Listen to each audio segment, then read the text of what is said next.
think to some degree, every business person knows PR and the news really matters, and they read the news and they care what's written about them. But at the same time, then connecting the actions, like what is my PR team doing? How does that relate to the ROI is the hard part. But there's a lot more that could be done to measure it than most companies do. Explore the minds and marketing strategies behind today's winning brands and businesses. Tap into the power of the creator economy with Earned by CreatorIQ. Here's Conor Begley. Hi, everyone. Welcome to Earned. Today I've got Greg Galant. Welcome to the show, Greg. Great to be here, Conor. Thanks for having me. And couldn't be more excited to kick off today. I think you're in a space that is near and dear to my heart. So Greg is the co-founder and CEO of Muck Rack, as well as the co-founder at the Shorty Awards. So just deep into our space. So you're almost 16 years in, which is the overnight 10-year success story, right? What's the journey there? I mean, you guys bootstrapped it, got a lot of press when you raised $80 million in your first round. Talk to me about what Muck Rack is, why you started it, what helped you get traction, all that kind of stuff. I first started a podcast back when I graduated college in 2005. At the dawn of the podcasting era. They didn't even call it podcast then, and a lot of people don't even know they called it that because of iPods, and everybody was worried Apple would sue everyone for violating their trademark. So I started one of the first podcasts interviewing entrepreneurs about how they got started, which today is a very common format, but back in 2005, no one had ever done a podcast like that before. And I managed to get Reid Hoffman back when LinkedIn had 50 employees and got the first podcast about how LinkedIn was started. Same with Yelp, Vanguard Group, a whole bunch of other awesome companies. One of the people I had on my podcast was Ev Williams, the founder of another podcasting company at the time called Odeo. For anyone listening who's never heard of it, it's for good reason. It didn't work. But Ev's a very clever guy, and he pivoted from Odeo to a little side project they had called Twitter. So that led me to sign up for Twitter way early. I got @Gregory on Twitter. I was the first Gregory to sign up for Twitter. And I later got @Gregory on Instagram too by being an early adopter there. So I was very early to social, and that's where my co-founder Lee Semmel and I had the idea to launch the first ever award show to honor the best of social media. Because at the time, this was now like 2008, there was no way to know, like, hey, if you're interested in a given area of media, like which creators, which social people should you follow on social media. Launched the first ever system where you could vote with a tweet or social share to find out who you cared about the most on social. Within 24 hours, Shorty Awards became the top trending term on Twitter. And when we launched it, we thought it was kind of a half a joke. We thought maybe it'd be like a couple dozen people would show up for the first one, but it went viral. We got covered in the New York Times, Wall Street Journal, BBC, dozens of other publications. We had over 400 people show up. We had MC Hammer there the first year. And then coming out of the Shorties, we realized I'd launched other stuff before, and I knew it was always hard to get the press to care about what you do and to get covered in major outlets. And yet with the Shorties, all the press came to us and covered it. It was the first event the Wall Street Journal ever live tweeted, New York Times, it's had a press. We realized that journalists were on social media before anyone else really, using it to try to figure out what to cover, promote their work, find their colleagues, and yet there's no way for them to find each other.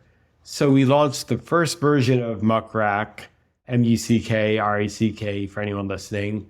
We launched the first version back in 2009. It's a free website for journalists. It became very popular with journalists. We had over 10,000 requests to be added to it just in that first year. A couple of years of running it and being in New York at the time, I would run into lots of PR people and they'd all tell me like, oh, you do Muck Rack? I use it every day to figure out which journalists I should pitch on story ideas. So that's where we had this kind of aha moment where we have this popular product with journalists. We have this unintended audience of PR, corporate communications people using the site to figure out which journalists to connect with. But we didn't have any kind of product to really streamline that process for the PR folks. That gave us the idea to build a whole SaaS part of Muck Rack, software as a service, something they could log into and enable the PR people to use our search engine to find the right journals to pitch. At the same time, kind of making the experience better for journalists because it would make the pitches more targeted than the tools that existed at the time, and it made PR people more effective. So we launched that in 2011. It took off with our first handful of customers. We have a lot of them still on today. And then since then, we just expanded it to a full-on suite to not only be the journalist and media relations piece, but also media monitoring and PR reporting, which is big for a lot of Fortune 500 and enterprise customers we have today. I had no idea that you had actually started on the journalist side of things. I had assumed because the money is on the PR side of things, that would be where you had started, or at least that's where I would assume the money is at today. So that's interesting that you started on the journalist side. How were you paying the bills if the journalists weren't paying you any money? We weren't smart enough to start where the money was. But in retrospect, I don't think that's our competitive advantage because we're the only platform that puts the journalists first and has the direct relationships with the journalists. But in those early days, we bootstrapped it. We already had the Shorties going, and we had sponsors for the Shorties. The first year, we got the Knight Foundation and Pepsi. So we used some of the profits from the Shorties to fund the initial version of Muck Rack. We did everything on the cheap back then. So the name Muck Rack comes from combining the idea of a muck raker, which is a term Teddy Roosevelt coined for investigative journalists in the 1920s. And then combine the idea of a newspaper rack or a magazine rack, like, hey, you can get all the news in one place. And we were constrained by our $8 branding budget, which is what it cost at the time to buy an open domain name on GoDaddy. In the early days, you didn't have a way for the journalists to log in. They just fill out a Google form, and that would go to our editor, who would then manually copy and paste from that Google form to another Google form to sync with our CMS. So we didn't even have to build a back end. So we did lots of tricks to do everything really on the cheap and constrain ourselves by the revenue growth to support reinvestment. You know what's interesting for me when I look at kind of the history of the Shorty Awards, which was really the celebration of social media and the kind of new publishers. And when I look at Muck Rack, I think Muck Rack actually skews a bit more traditional in terms of who the audience is, right? With a real focus on print, TV, radio, blogs, et cetera. I'm curious, what made you decide to kind of stay really focused on that lane? Not that you don't have social media tools, but not go as aggressively in that direction. We knew social better than anyone. With the Shorties, we were there for the birth of so much social media. But I think what we realized was that it was really interesting how journalists were using social media to write stories for what would be considered traditional media or even articles from kind of new media.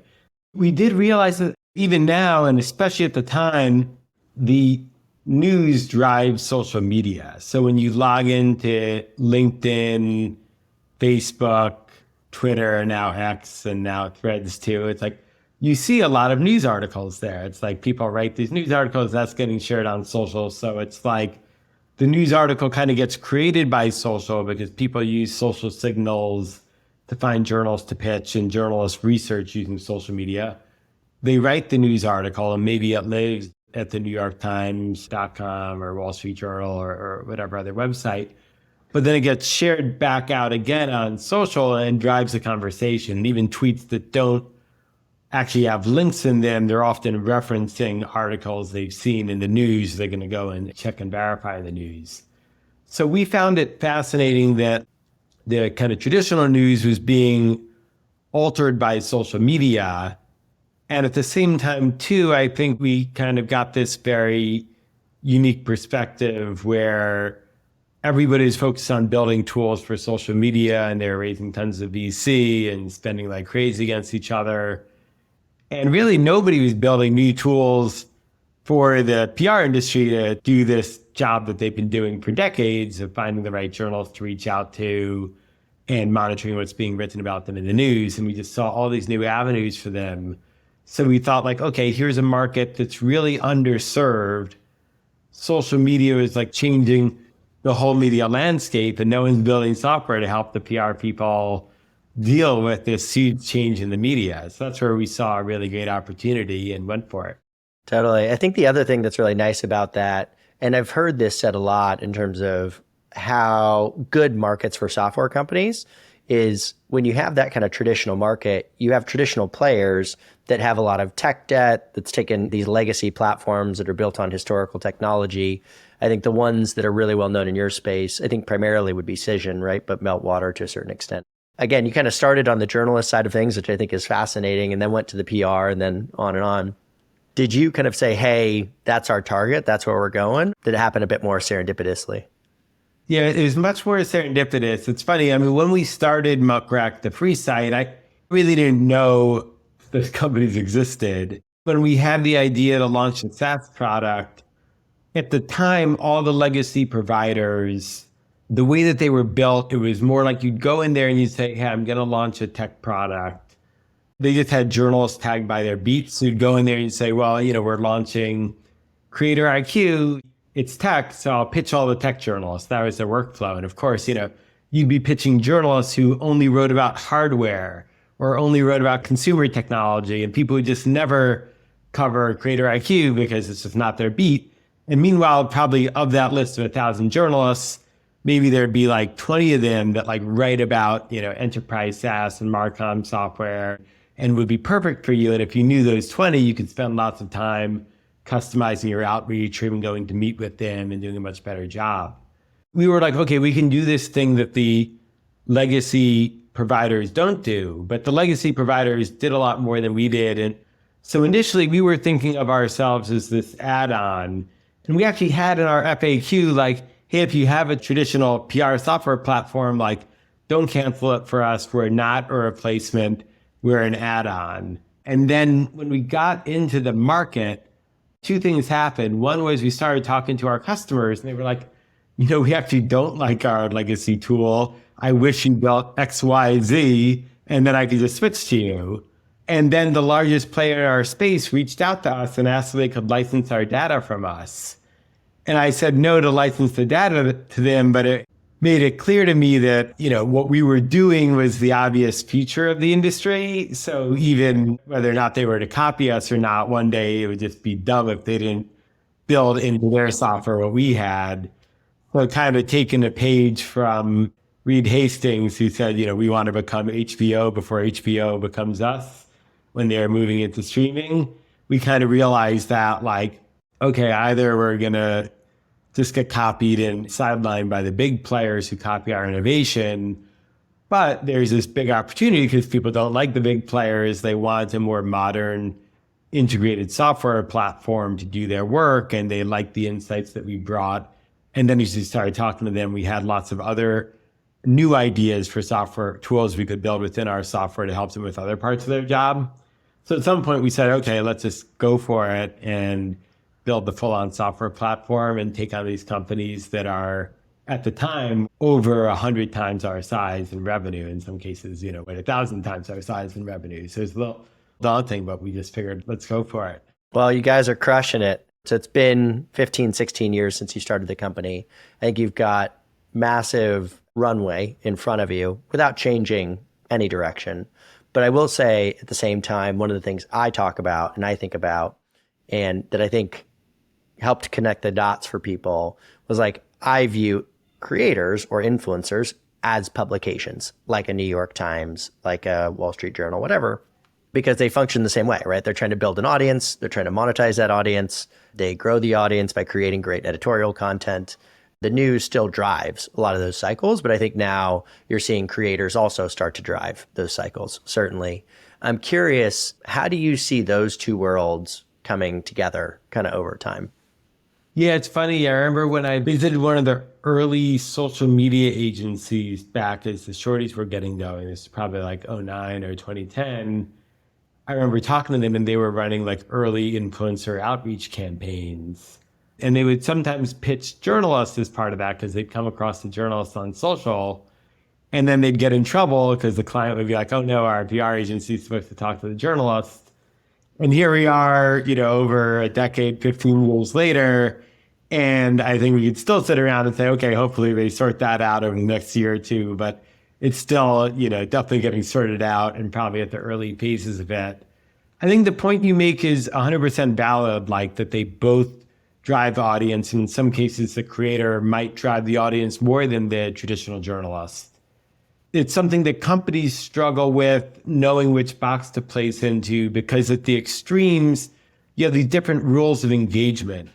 So if you talk to a creator, very quickly, they might be like, oh yeah, I'd love to promote your product, but my usual fee is $10,000, or at least I want you to send me the electronic that you're trying to bring to market, and I'm going to keep it.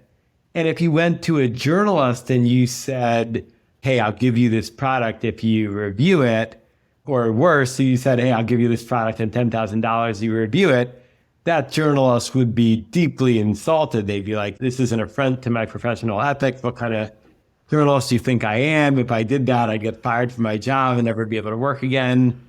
So there are these tremendously different rules of engagement, etiquette. Same with like a journalist, you get them to agree this conversation's off the record. They're going to honor that because it's their professional reputation. I mean, some creators are, very sophisticated in that regard. So it's just tremendously different rules of engagement. And I think for that reason, we've seen what's kept it separate is like that expertise in knowing how to deal with a journalist, knowing how to deal with someone who, A, you're not paying, and B, might be very critical of you, is very different than knowing how to deal with a creator, which is just as challenging, but knowing, okay, well, what can I get them to do for free? Or do I have to pay them? I do think eventually, it'll either converge, or at least there'll be a lot tighter collaboration than there is now between the two outreach efforts. But I think there's a reason that it's been slow to happen that I didn't appreciate at the beginning, that tremendously different expertise. And I think that'll be the hardest part in, bringing how you think about those two worlds together. So one of the things that I get in my inbox multiple times a day is questions around measurement. And I think one of the things that has been a challenge for the PR industry historically and has transferred to the creator industry from a PR perspective is like, how do I understand what impact this is having for me? And that's because it doesn't have the same kind of attribution characteristics that, say, a paid ad will have. And in my opinion, paid ads claim far too much credit, far more than they deserve, while PR has a very hard time claiming any credit. I'm curious from your perspective, how do you help clients, or how have you seen the best brands and PR firms approach measurement of PR and earned media in a way that is trusted by executive leadership? PR consistently gets undercredited for the conversation it drives. It's really interesting if you read the Walter Isaacson Steve Jobs biography. When Jobs came back to Apple, he would spend over an hour every Sunday talking to Walt Mossberg, the then tech reviewer at the Wall Street Journal, about what he was doing and the plans with Apple. And you think hey, if Steve Jobs spent hours a week doing PR, essentially talking to journalists at a very time when Apple was on the verge of bankruptcy and he didn't really have a whole lot of time to do things that he wouldn't view as non-essential, it shows you how important it is. And if you start reading the news and think about what does it mean for this company, they get a piece that they're on the rise or on the fall, and you can see often, PR crisis cost the CEO their job, tanks the stock price, it can do tremendous damage, and vice versa. It can really show the ascendancy of a company and help them get customers and partners and investors. So I think to some degree, every business person knows PR and the news really matters, and they read the news and they care what's written about them. But at the same time, then connecting the actions, what is my PR team doing? How does that relate to the ROI is the hard part. But there's a lot more that could be done to measure it than most companies do. One of the challenges in PR is most PR departments, they don't have anyone in an operation role. So just about any sales department now that's got more than 5 or 10 people, you got someone in sales ops, and you have marketing ops, and they have these huge tech stacks. So even they don't know, even marketing struggles with ROI, and sometimes sales does too, but they've invested a tremendous amount of money in both personnel and software to be able to show lots of graphs. And you talk to any CMO and how are you doing, whether or not they're doing well or not, or they know what they're doing or not. And PR doesn't have that. PR people is mostly people who come from the humanities. They want to tell stories. They're not necessarily in it because they're tech savvy, and they're not given budget to hire like a PR analyst or a PR data scientist. We see that maybe one in every 20 or 30 cases of a PR team. For the most part, it's only these practitioners where their expertise is writing, talking to journalists, building relationships, storytelling, giving strategic advice to the C-suite on comms and how to tell stories, but not on data analysis. So I think that's the big problem in the PR world. And that's something that we're really working to address now in a few different ways. For one, we built into Muck Rack really the first ever CRM for public relation teams. The status quo in the industry has been when you're working with journalists, like you don't use the CRM. Everyone just emails them from their Gmail or their Outlook. And that has a few problems. One is no one ever knows what other people have done on their team. So a lot of journalists will complain like, hey, you just pitched me, but your colleague pitched me yesterday. So who should I talk to? Because they don't know who's working on each other. Then the other problem with not using a CRM is you can't track how your input matches your output. So with the CRM that we built now, these PR teams can see like we cranked up our earned media relationships. Last year, we were dealing with 100 journalists. Now we're talking to 300 journalists at the same time. That drove more coverage, which we also measure and have both dashboards and presentation tools to show. And not only did we have that coverage, but then that correlated with driving up the website traffic, correlated with driving up sales, or correlated with us just shifting our message in the marketplace. There's a lot more that can be done to tell that story than what's being done now. And then the other thing I always encourage companies to do is to step back at the beginning and say, well, what's the aim of your PR? Because for some companies, it's to drive sales. Like Casper was a really early customer of ours when they were the first real D2C mattress company. And they had a huge PR team relative to their size because it was really effective for them in driving these sales. And it was such a novel idea. Same with Airbnb early on. Nobody was Googling like rent an apartment from a stranger, but they'd read in the paper like, oh, there's a cheaper way to go attend some other conference. I could just stay in someone's apartment rather than pay $1,000 for a hotel room. Let me try that. So it could be a super effective way to get new customers. But then we talk to other customers where they're like, hey, you know what? We have our channels to get customers. We don't think PR is going to be the driver for that, but we want to be able to raise more capital. And if we get written about in the right financial press, it'll make it easier for us to get our next round of funding or an IPO. Another could be that we have these other stakeholders, we have vendors, we have people who are suspect of our environmental practices. We want to get the story out.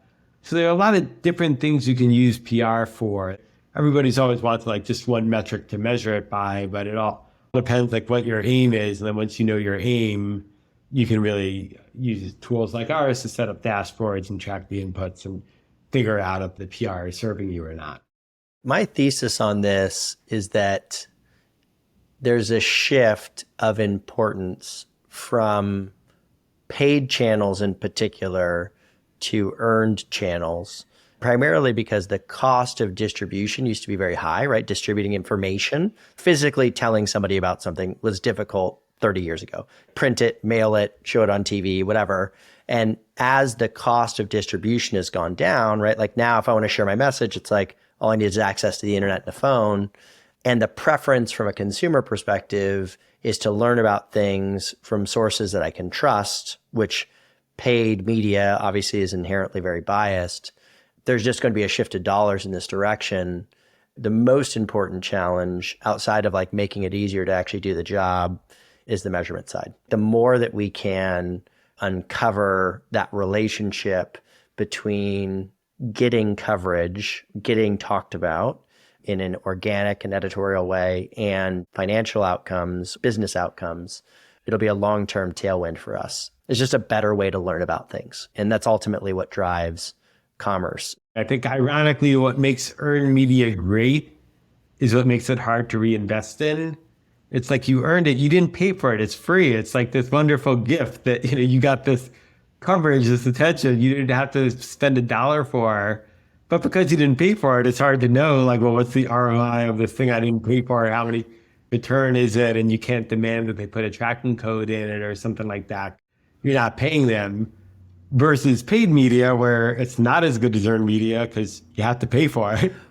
But it's easier to track because you were paying for it. You can be like, okay, well, I put in $1, I got out $2. I can insist on my tracking code and using all that jazz. So I think that's where we take this challenge very seriously, where if we can enable companies to show that return loop on their earned media, people could be investing in a lot more and growing a lot more effectively, but it's just harder to do.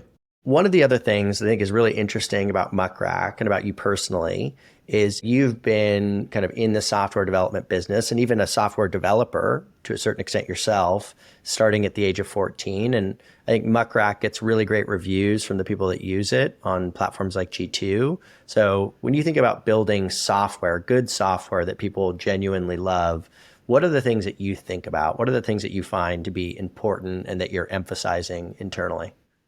Getting it out quickly, both the first version of muckrack.com itself and then every feature we launch, like getting it out to customers, having that feedback loop of seeing how they use it, what the pain points are, iterating on it.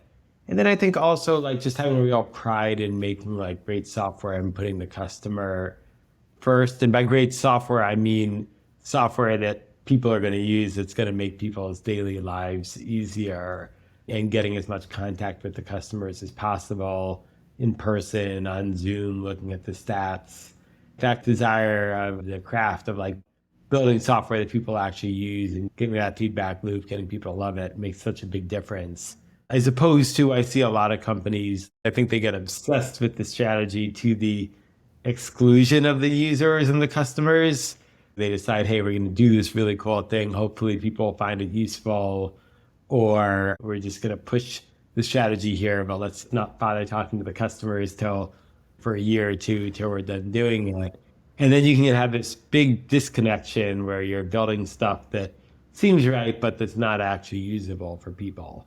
That's been kind of one of our guiding philosophies. It's just that kind of constantly having that feedback loop with the customer, thinking how to really serve the customer, how to understand like their daily pain points and just keep making those incremental improvements, then using that knowledge to define the strategy and figure out, okay, what are the next big things we're going to add to the platform, and then still follow that same process as we're building it and getting the customer feedback. It sounds obvious, but like having been inside of a sizable software company, it is shockingly ignored frequently in terms of, we've got this great idea. We really think we should do this. And it's like, well, have you like talked to any customers about it? It's like, no. And in fact, I think that when the biggest mistakes are when management comes up with a really great idea that didn't actually come sourced from the customers themselves, isn't based on any customer feedback, but is based on some theoretical strategic combination or connection, et cetera. But there's literally zero proactive customer demand for it or feedback for it. And the other thing that I think where that becomes really powerful is it creates a very powerful feedback loop for the customers. It's like, oh, when I give them feedback, they act on it. And it creates a very deep connection. I think it's just very, very important. It's just not done as often as you would expect, which is beyond frustrating. And I think there's that temptation as you get bigger and more profitable. Management can isolate themselves from customers and have these ideas and just tell their team to go do it. And you can get away with that. You know, if you've got a good software platform with an entrenched market position, you can get away with that for a couple of years, maybe 5 years, but like eventually it'll catch up to you and you won't be serving the customers and someone else will come in and better serve the customers and take your business. That's where I've always really pushed both myself and my team that like we could insulate ourselves if we want, but like let's keep in contact with the customers. And I still do one-on-one meetings with customers. I'll go to events and I'll take a meeting with the most junior person on the PR team and talk to them about how they're using the software, not just the chief communications officer, because they're usually ones who actually know what's next, what's going on. I also look at all of our aggregate stats and our research findings. Being plugged in, you know, there's something really powerful about just being plugged into the flow of where an industry is going that you only get from people, from talking to the customers, and not just the decision making at the customers, but your actual users who are spending hours and hours using your software or whatever kind of product you build. Yeah, and they will eventually progress in their career as well, right? And so if you build that connection early on, I think it's the gift that keeps giving over time. Your team had mentioned that you had some thoughts on AI, which I would assume includes generative AI or LLMs, et cetera. I still haven't fully wrapped my head around what that application will be. Like, we found some immediate applications. Like, we can analyze, like, there's 100,000 pieces of content about Amazon this month from influencers. What are they talking about? But yeah, would love to hear your thoughts, just as somebody that's always thinking about new technology clearly and what's in the future. Where do you see that going? It's funny, we've been using AI, especially like machine learning, to analyze articles for over a decade. And it used to be like you didn't talk about AI or what software you were using under the hood. You just went out to customers and said, hey, we can solve your problem. And they don't care if you're using advanced machine learning or AI or, just a regular database. They just want their problem solved. And now it's flipped, where everyone calls everything AI, even if it's not AI, and forgets to solve the user problem. But that said, we've done a lot in the last year, and there is a lot more available now than there was just a year ago. We launched PressPal.ai, which is a press release generator using generative AI that will also tell you which journalists you should contact about the press release.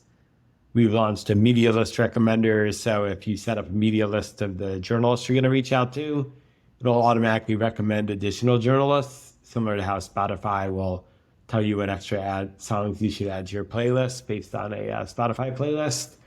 And also Muck Rack spike alerts to let you know if you're covering a common term, if you're monitoring for Coca-Cola, that you can know, like, I'm not going to look at every mention of Coca-Cola, but there's a big uptick, notify you that's happening, help you figure out why it's happening.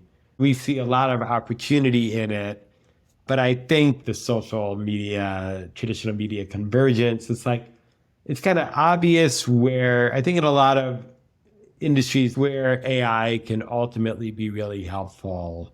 Challenges cascading, well, what can we do for you in 3 months, and what can we do for you in a year, and what's going to take 5 or 10 years to play out?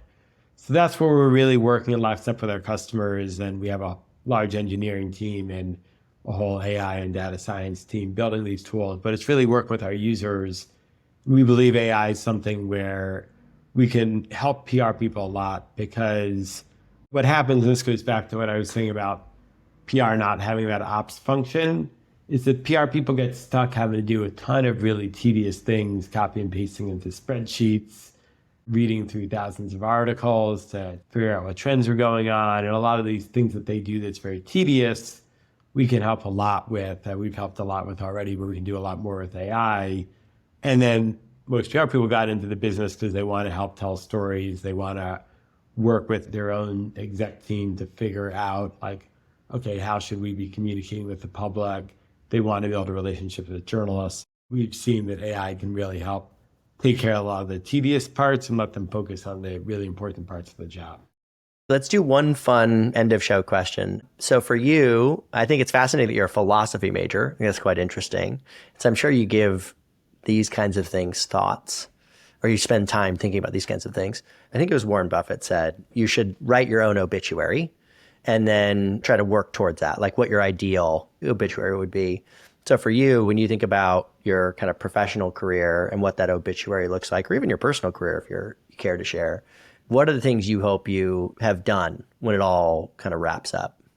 Just help a lot of people. And I think that's the really gratifying thing about building software, is that tens of thousands of people are using it every day to make their job better, and then that impacts a lot more people in terms of the articles it reaches, the readers, the journalists, et cetera, as well as our whole team. So that's really what motivates me. And then I find the important thing is to really get out there and make those connections.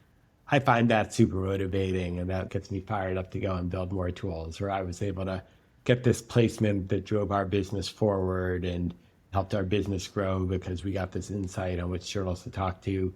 Hearing those stories is what always keeps me going. Well, I appreciate you taking out the time, Greg. Congrats on all the success. Super impressive. I have another dozen questions we could get to, but maybe we'll leave that for round 2. Awesome. Thanks so much for having me on. This was a lot of fun. Be a friend, tell a friend, and subscribe. Earned by CreatorIQ. CreatorIQ is your all-in-one solution to grow, manage, scale, and measure your influencer marketing program. Ready to unlock the power of the creator economy? Get started with a demo today at CreatorIQ.com.